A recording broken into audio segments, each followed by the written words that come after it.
दोस्तों, अब हमने अपने चैनल का नाम चेंज कर दिया हुआ है।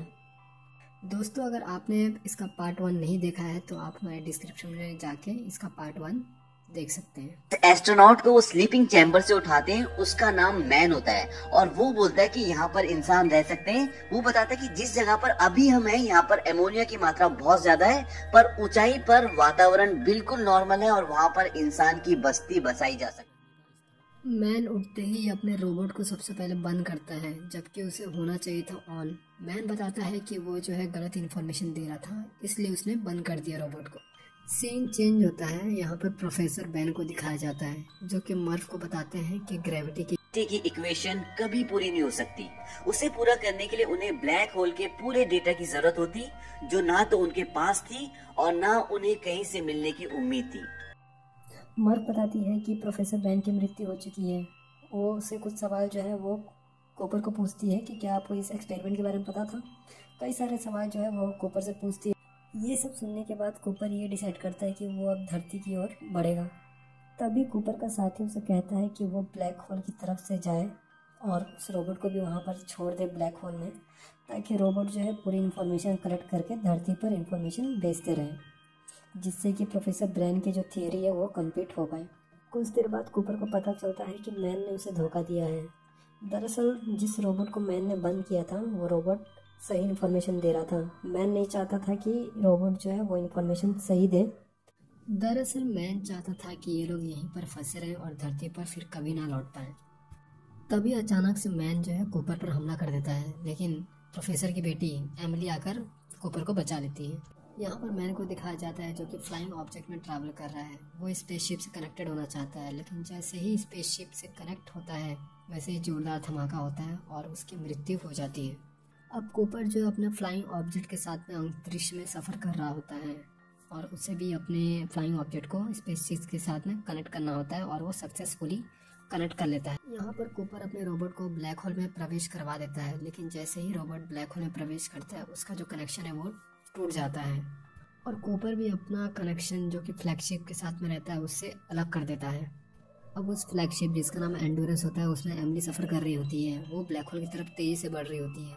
तभी कूपर का जो फ्लाइंग ऑब्जेक्ट है वो उस कूपर को सिग्नल देता है कि वो इस फ्लाइंग ऑब्जेक्ट से दूर हो जाए।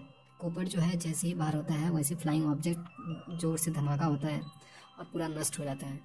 दरअसल ब्लैक होल ऐसा होल होता है जो कि कई सारे प्लैनेट्स को एक साथ में निकल सकता है। आप जैसे जैसे इसके अंदर जाते जाएंगे एक पॉइंट पर आकर ये चीज़ें ख़त्म हो जाएंगी। कूपर ब्लैक होल में ना जाके इथेरिक पे आ जाता है। थोड़ी देर बाद रोबोट और कूपर एक साथ एक दूसरे के कनेक्शन में आ जाते हैं। रोबोट कूपर को बताता है कि इथेरिक बहुत समय पहले बनाया गया था, इससे इंसान आगे या पीछे अपने समय में आ जा सकते हैं।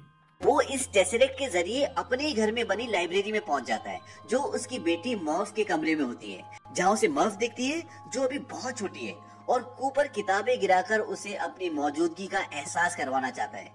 पर मर्फ समझती है ये कोई घोस्ट है। आपको याद होगा बचपन में मर्फ कूपर को बोलती थी कि मेरे कमरे में घोस्ट है जो किताबें गिराता है, और एक बार वो अपने पिता को ये भी बोलती है कि मुझे लगता है कि वो भूत आप ही हैं। तभी कूपर का रोबोट उसे बताता है कि उसे ब्लैक होल का सारा डेटा मिल गया है, जिसकी मदद से वो प्रोफेसर ब्रेन की ग्रेविटी की अधूरी इक्वेशन को पूरा कर सकते हैं। और अब आप टेसरेक्ट को इस तरह भी समझ सकते हैं कि ये एक ऐसी जगह है जहां पर समय में आगे और पीछे देखा जा सकता है, और इसे 5th डायमेंशन के लोगों ने बनाया, यानी कि एडवांस लोगों ने बनाया है। और इसे क्यों बनाया है? ताकि वो इंसानों को बचा सके, और इसीलिए उन लोगों ने इस टेसरेक्ट को क्रिएट किया है ताकि यहाँ से कूपर सारी इंफॉर्मेशन मर्फ को दे दे और मर्फ पूरी दुनिया को बचा ले। अब सवाल ये उठता है कि इस टेसरेक्ट को मर्फ के रूम के पास ही क्यों बनाया जाता है? क्योंकि 5th डायमेंशन के लोग जानते हैं कि मर्फ नासा में साइंटिस्ट है और वो कूपर के थ्रू ब्लैक होल का सारा डेटा मर्फ को देना चाहते हैं ताकि वो ग्रेविटी की इक्वेशन को सुलझा ले और इस पूरी दुनिया को जो खत्म होने वाली है उसे बचा ले। अब समस्या ये है कि डेटा तो है, पर कूपर उसे अपनी बेटी मर्फ तक पहुंचाए कैसे? कूपर अपने रोबोट से सारा डेटा मोर्स कोड के रूप में ले लेता है और उसे ग्रेविटी की मदद से बुक सेल पर जो घड़ी रखी होती है, जो कूपर ने अपनी बेटी मर्फ को इस मिशन पर आने से पहले दी होती है, उस घड़ी की सुई में ट्रांसफर कर देता है। मोर्स कोड टेक्स्ट मैसेजेस भेजने का एक ऐसा तरीका है, एक ऐसी टेक्निक है जिससे आप क्लिक से, लाइट से या ऑन ऑफ टोन से अपने मैसेज को भेज सकते हैं। अब जब मर्फ अपने पिता की घड़ी लेने आती है, जो कि अब साइंटिस्ट है, तो वो देखती है कि उसकी घड़ी की सुई अजीब तरह से रिएक्ट कर रही होती है, और क्योंकि वो साइंटिस्ट है तो उसे मोर्स कोड के बारे में पता होता है और वो इस डेटा को समझकर ग्रेविटी की इक्वेशन को सॉल्व कर लेती है। तभी जिस टेसरेक्ट में कूपर और उसका रोबोट होते हैं वो गायब होना शुरू हो जाता है और उन दोनों को इससे बाहर फेंक दिया जाता है। दरअसल फिफ्थ डायमेंशन के लोग कूपर के जरिए ब्लैक होल की सारी इंफॉर्मेशन पृथ्वी पर पहुंचाना चाहते थे, इसीलिए उन्होंने इस टेसरेक्ट को बनाया होता है। अब कूपर बाहर आ जाते हैं और उन्हें दूसरे एस्ट्रोनॉट्स ढूंढ लेते हैं। जब कूपर की आंख खुलती है तो वो एक स्पेस स्टेशन पर होते हैं। अब कूपर ने कुछ समय उस टेसरेक्ट में बिताया जो ब्लैक होल के लगभग अंदर ही होता है, तो वहाँ पर बिताया हुआ कुछ समय पृथ्वी पर कई सालों के बराबर होता है।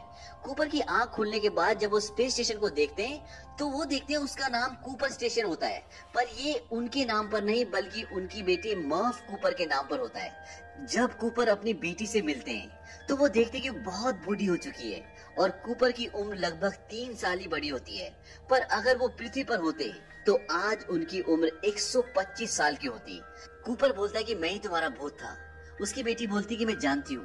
मर्फ बोलती है कि किसी भी माँ बाप को अपने बच्चों को मरते हुए नहीं देखना चाहिए, क्योंकि अब मर्फ बहुत बूढ़ी हो चुकी है और वो अपनी जिंदगी की आखिरी सांसें ले रही है। वो बोलती है कि तुम जाओ, यहाँ पर मेरे लिए मेरा परिवार है, मेरे बच्चे हैं। कूपर बोलता है कि कहाँ? वो बोलते हैं कि एमिली ब्रेंट के पास, जो आखिरी प्लेनेट की।